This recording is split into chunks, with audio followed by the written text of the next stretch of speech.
At least 100 people are feared trapped in a collapsed 5-storey building in India. 28 people have been rescued by the emergency services from the apartment block in Mahad, an industrial city south of Mumbai. 3 miners who were trapped 21 metres underground for 5 days in Colombia have been rescued. Firefighters, police and members of the Red Cross all took part in the operation to bring the men to the surface, where they were greeted by the country's president. The 3 coal miners had been receiving liquid food down a pipe and were able to communicate with rescuers and their families during the ordeal.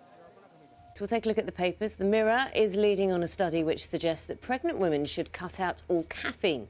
It claims that researchers found that drinking tea or coffee raises risk of birth problems. We'll have more on that in the next half hour. Let's show you the Telegraph, the BBC's decision to play instrumental versions of Rule Britannia and Land of Hope and Glory at the last night of the Proms features there, and in a couple of the other papers as well.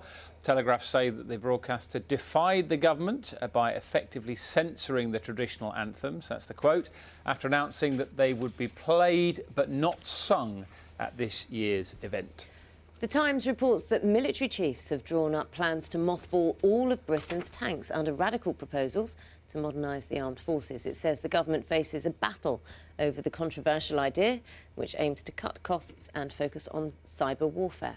And we'll just show you the Huffington Post. They're leading their website with concerns from teachers that pupils could be forced back to remote learning within days because of what they're calling a lack of clear government guidance on the return of schools. That is very much a hot topic of debate at the moment. What have you got on there? I've got 2 very quick ones for you. The worst wheat harvest in 4 decades could send bread and flour prices soaring. Again? Again, yes. I know this is an annual one. Heavy rain and flooding last year meant only 40% of the usual amount of seed was planted, and therefore there's been a poor quality crop. Plus, throw in failed Brexit talks, and that could lead to higher cost in bread. And is this something that might be happening at your school if you're going back next week or if you're back already? Kids could avoid detention because of COVID safety rules.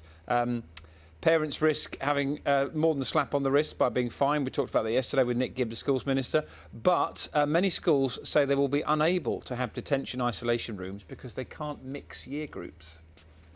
So detention might be off the cards for a bit. How many detentions did you have at school? I bet you can count them on your one hand, can you? I had a regular. Yes, Why? Mr. Wilkinson was our head teacher. I regularly had to what was the, stand outside his office. Why were you I'm being not going punished? into those details. Why were you being punished? I'm sure it could have been general tomfoolery. I was never horrible. I was just a bit, near the knuckle. Should we talk about snogging? Yes, go on. I'm not going to ask you if you remember those school days of snogging. EastEnders, so obviously there's a lot of snogging in soap operas. Yes. But how do you do that with the pandemic at the moment? You get firm handshake. No, that's not snogging. So what's going to happen now is there's going to be like a clear plastic sheet put in front of your mouth. I won't demonstrate, don't worry. Thank you. And then you kiss. I just happen to have one here. I just happen to have one. And then you kiss through the plastic, or they kiss through the plastic sheet, and then in the edit they're taking out the plastic. So there will be, we won't be missing out on any romance. How interesting. Yes, yeah, plastic so clear, just to get around the distancing.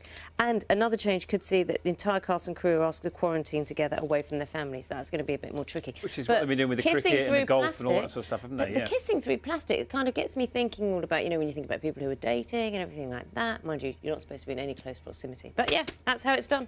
Well, they were trying to do it with camera angles, weren't they, to try and trick it a little bit by putting the camera at a strange angle so it looks like you're a bit closer than you are. But this is all what production companies are trying to do to try and get telly started again. Yeah. A lot of repeats out there at the moment. I've got one little daredevil story for you, which I forgot to tell you earlier. I know you like a bit of adrenaline rush, yes, don't you? Absolutely. Have you ever jumped out of a plane or anything, or base jump? Well, bungee jump. Okay, I've not jumped out of a plane. Have a look at this fella. This is Tim Howell here, and the first ever wingsuit jump from the top of a UK mountain. So he spent years, he is from Yeovil, I think, he spent years trying to find a mountain where he could do it safely. And he got to the top of Lord Berkeley's Seat, which is in northwest Scottish Highlands. And just with, can you see that there? Just with this on, it just sort of... It's like a big duvet. Just went for it. Yeah, with a big duvet. Yeah, don't do it with a duvet. But he's safe, he's fine. and he's trying to find somewhere else he could do it. But obviously, as I said, he spent years researching where to do it, and not a bad picture as well. That's a brilliant picture. That is one for the wall of the living room, that, isn't it? It's Mission Impossible, wasn't it?